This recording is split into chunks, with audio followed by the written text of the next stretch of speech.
Hi all, if you don't know me, I'm Raisin Cosplay and I'm a cosplayer working on the N7 armor for Femshep from Mass Effect 3. I did a stream on Instagram Live because I get a lot of questions about how I got the carbon fiber texture on my armor. I spent over an hour explaining and showing how to apply carbon fiber vinyl wrap to armor pieces, but I edited the stream down to a 10-minute video with all the important bits. The pattern for the N7 pauldron shown here is available for free at the link in my Instagram bio. If you want to see my build from start to finish, please check out my Instagram. So this is what the carbon fiber finish looks like, the end result. This is my other pauldron, and I'm gonna wrap my second one. Basically what you'll need is the carbon fiber vinyl, and it's just car wrap. I got mine off eBay. It was like $8 or $9 for a whole roll. You'll need an X-Acto knife, and you'll also need contact cement. My piece is covered with Styrospray 1000, which gives it a smooth, hard plastic surface. So if your piece is made of plastic or glass or metal or anything like that, then this is perfect. But if you are using foam, EVA foam, just make sure you heat seal it really, really well and use a lot of Plasti Dip or whatever it is that you're using to seal it. You just have to make sure it's really well sealed. Some people cover the whole thing in a little bit of contact cement and a thin layer of contact cement because the carbon fiber adheres really well to it. But you have to be, when you have a piece like this that's really irregularly shaped, you're gonna need a lot of give, and you're gonna have to reposition the carbon fiber vinyl quite a few times. So I only recommend putting it on the edges, and you'll see when I'm doing it. You want to make sure there are no dust particles or anything on your piece. I've already rubbed mine down with some alcohol. So I'm just using this one for reference because you can see that it's directional. So initially for this piece, I had tried to cover the whole piece with one piece of the vinyl, but I actually pieced it. But you'll see that it's directional. You can see this is like horizontal and the piece on this side is another direction. This is to give it both contrast and also to make it easier to apply. And you'll see how I did this corner here. You will need your heat gun for sure. And you can actually use a hairdryer with this because you just need a little bit of heat to make the vinyl adhere and to melt the glue and to make it more pliable. So I'm gonna peel the whole thing off and then just, as best I can, position it on top of the whole piece. And you can re-peel it off and reposition it as many times as you need. So I'm going to start with this edge here and just gently place it. You're just going to haphazardly do it for now because we're going to slowly start to kind of position it. Now what we're going to do is take a little bit of heat, and we're going to start from one end to the other. This is a slow and tedious process, especially when you have a piece that's as, irregularly shaped as this one. So we're just going to heat it up a little bit.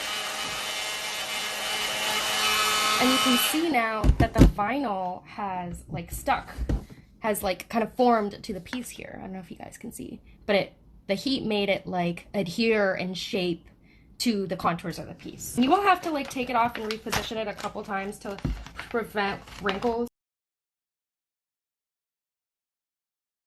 I kind of used my cutting mat as a buffer between the vinyl and the piece, and just lightly stretched it and curved the piece to this is really hard to explain if you're not really doing it, but I just you'll see. So,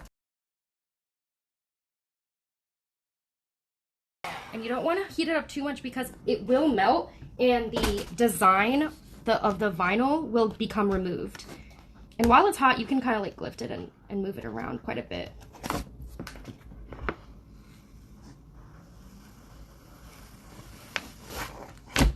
And again, you can reheat and re-glue.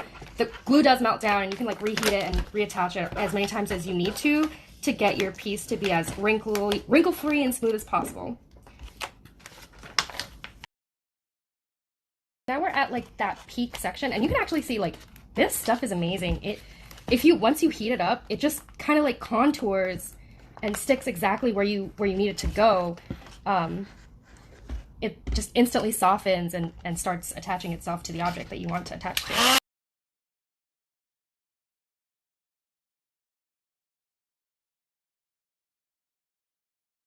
Use the low setting on the heat gun and keep it, and only have it like, don't let it linger, and keep it far away from the piece because it can melt the actual carbon fiber texture of the vinyl.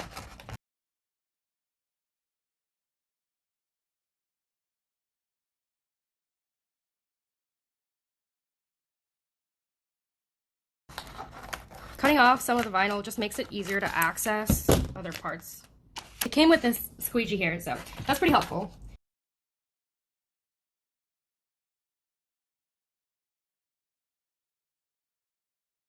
You can stretch it, just not too much. You can with like other finishes, but with the carbon fiber one, it will warp the, I don't know if you can see right there. It's a little bit warped, do you see? It warps the design a little bit, which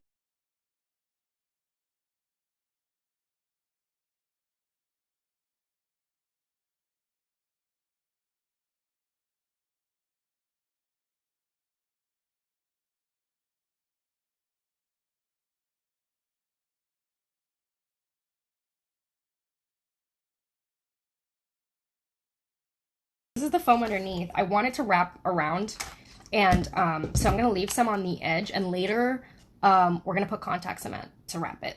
We're gonna do this front piece, and you have like the edge here, and I'm going to cut along that edge with the X-Acto knife.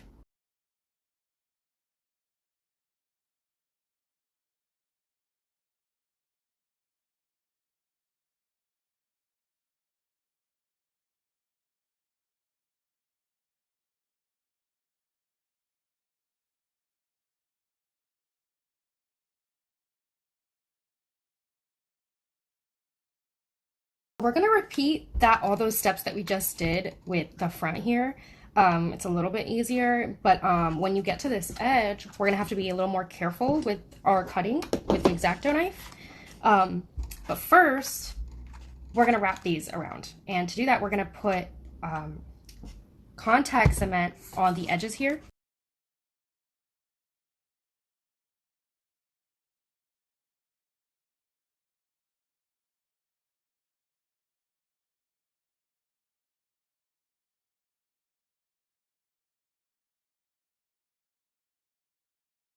See? Okay, so now I'm just gonna heat up the edges.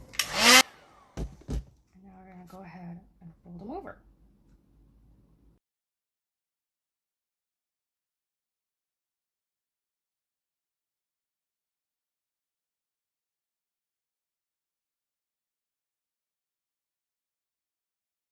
Now we're on to the front.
Yeah, this is it. We're done. Like, we just wrapped a whole pauldron in carbon fiber.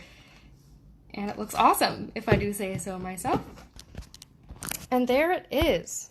These are both of my pauldrons. This is the one with the N7 stripe, and I did do weathering on it. So it's got like scratches and dirt and stuff that I did. And this one will not have this stripe, so it'll just be by itself. And here's the final look. It wasn't easy, but we got there, and the end result is so worth it.